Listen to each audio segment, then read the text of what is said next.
যেদিন আল্লাহ বলবেন আজ আমি তোমাকে ভুলে গেলাম, কবে বলবেন, কেন বলবেন, আসুন সেটি নিয়ে আলোচনা করছি। তবে তার আগে এই ছোট্ট ভিডিওটি দেখে নিই। সূরা সাজদার ভিতরে আছে আল্লাহ তাআলা বলছে, ইন্না নাসিনাকুম ওয়াযুকু আযাবাল খুলদি বিমা কুনতুম তা'মালুন। আমি আর তোমার কথা মনে করব না, আল্লাহ এভাবে বলবে, আমি আর মনে করব না তোমার কথা, আমি তোমাকে ভুলে যাব আজকের পর থেকে। যাও, তুমি জাহান্নামে চলে যাও, তোমার কথা আমি আর ভাববো না। ভাবুন তো, আপনি আল্লাহকে ডাকছেন, হে আল্লাহ আরেকটা সুযোগ দিন, কিন্তু তখন উত্তর আসবে আজ আমি তোমাকে ভুলে গেলাম। এই একটি বাক্যই একজন ইমানদারের বুক কাঁপিয়ে দেওয়ার জন্য যথেষ্ট। বিসমিল্লাহির রহমানির রহিম। সম্প্রতি একটি ভিডিও দেখছিলাম, একজন কোরআনের এই আয়াত পড়তে পড়তেই কান্নায় ভেঙে পড়ছেন। কেন? কারণ তিনি শুধু আয়াত পড়ছিলেন না, তিনি যেন সেই দিনের দৃশ্য নিজের চোখের সামনে দেখতে পাচ্ছিলেন। আসুন শুনি আল্লাহ তাআলা এ ব্যাপারে কি বলছেন। অতএব আজ তোমরা এই দিনের সাক্ষাৎকে ভুলে গিয়েছিলে, তাই আজ আমরাও তোমাদেরকে ভুলে যাব, আর তোমরা চিরস্থায়ী শাস্তি আস্বাদন করো। সূরা আস-সাজদা আয়াত নম্বর 14। আল্লাহ কি বলবেন? হে বান্দা, তুমি আজকের এই দিনটা ভুলে গিয়েছিলে, তাই না?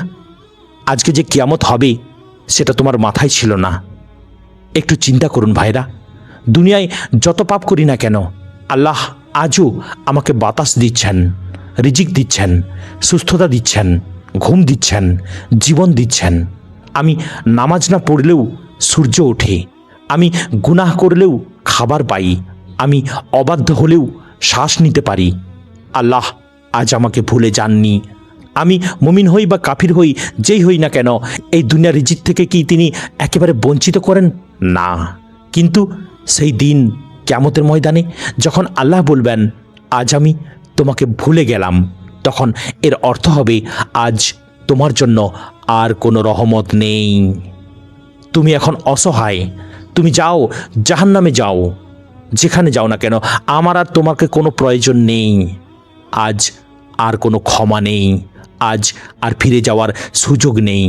আজ তোমার নিজের কর্মই তোমার সামনে দাঁড়িয়ে আছে, তুমি দেখতে পাচ্ছ তুমি কি করেছিলে। হ্যাঁ ভাইরা, হিসাবের দিন বড়ই কঠিন দিন।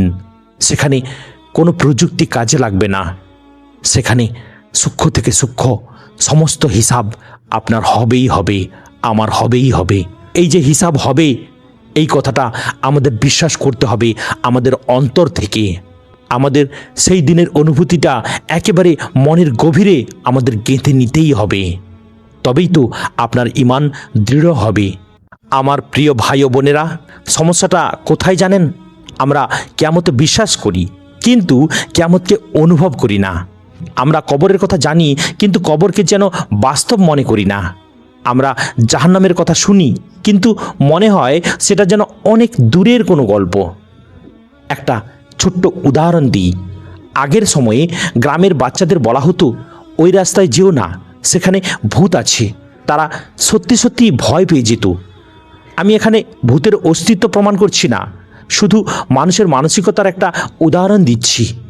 আর আজ যদি একই কথা বলা হয় ওই বাচ্চাদেরকে, অনেকেই বলবে দেখিনি তো, তাহলে বিশ্বাস করব কেন?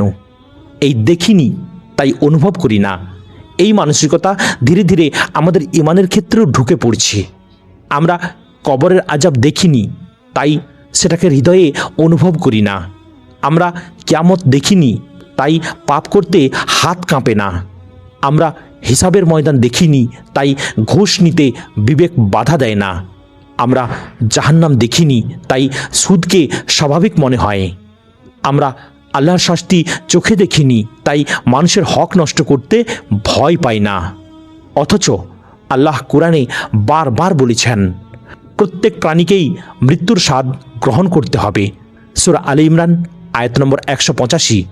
আর বলেছেন যে অনুপরিমাণ ভালো কাজ করবে তা সে দেখতে পাবে, আর যে অনুপরিমাণ মন্দ কাজ করবে তাও সে দেখতে পাবে।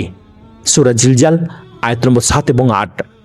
রাসূল সাল্লাল্লাহু আলাইহি সাল্লাম বলেছেন, বুদ্ধিমান সেই ব্যক্তি যে নিজের হিসাব নেয় এবং মৃত্যুর পরের জীবনের জন্য আমল করে।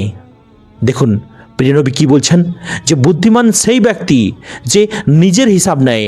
আমরা যেন নিজের হিসাব নিই, তবেই তো আমাদের আমল দৃঢ় হবে। নিজেকে একবার প্রশ্ন করুন ভাইরা, আমি যদি আজ রাতেই মারা যাই, আমার শেষ নামাজটা কোনটা? শেষ তওবা কবে? শেষবার কবে কোরআন খুলেছি? শেষবার কবে কারো হক ফিরিয়ে দিয়েছি? আর যদি আমরা সত্যি অনুভব করতাম যে কিয়ামত হবেই, হিসাব হবেই, জাহান্নাম সত্য, জান্নাত সত্য, তাহলে কি এত সহজে মিথ্যা বলতাম, ঘুষ খেতাম, সুদ নিতাম, মানুষের সম্মান নষ্ট করতাম, জুলুম করতাম? না, আমাদের তখন হাত কেঁপে উঠত। আজও সময় আছে ভাইরা, আজও আল্লাহর রহমতের দরজা খোলা, আজও তাওবা কবুল হচ্ছে, কবুল হবে যদি আপনি আল্লাহর কাছে আপনার মন থেকে তাওবা করেন। আজও তিনি আমাদের ভুলে যাননি, কিন্তু সেই দিন যখন তিনি বলবেন, আজ আমি তোমাদেরকে ভুলে গেলাম, সেদিন আর কোনো সুযোগ থাকবে না, সমস্ত সুযোগ আপনি হারিয়ে ফেলবেন। আল্লাহ আমাদের এমন ঈমান দান করুন যাতে অদেখা আখিরাত আমাদের কাছে দেখা দুনিয়ার চেয়েও বেশি বাস্তব হয়ে ওঠে। আমিন। প্রিয় ভাইরা, যদি ভিডিওটি এতটুকু হলেও ভালো লাগে, তাহলে সাদকায়ে জারিয়া হিসাবে এটি চারিদিকে ছড়িয়ে দিন। মানুষের অনুভূতিতে যেন কবরের আজাব, কিয়ামতের দিনের আজাব এসব কিছু পরিস্ফুট হয়। আর অবশ্যই চ্যানেলটিকে সাবস্ক্রাইব করবেন, ভিডিওটিকে লাইক করবেন। আসসালামু আলাইকুম ওয়া রাহমাতুল্লাহি ওয়া বারাকাতুহু।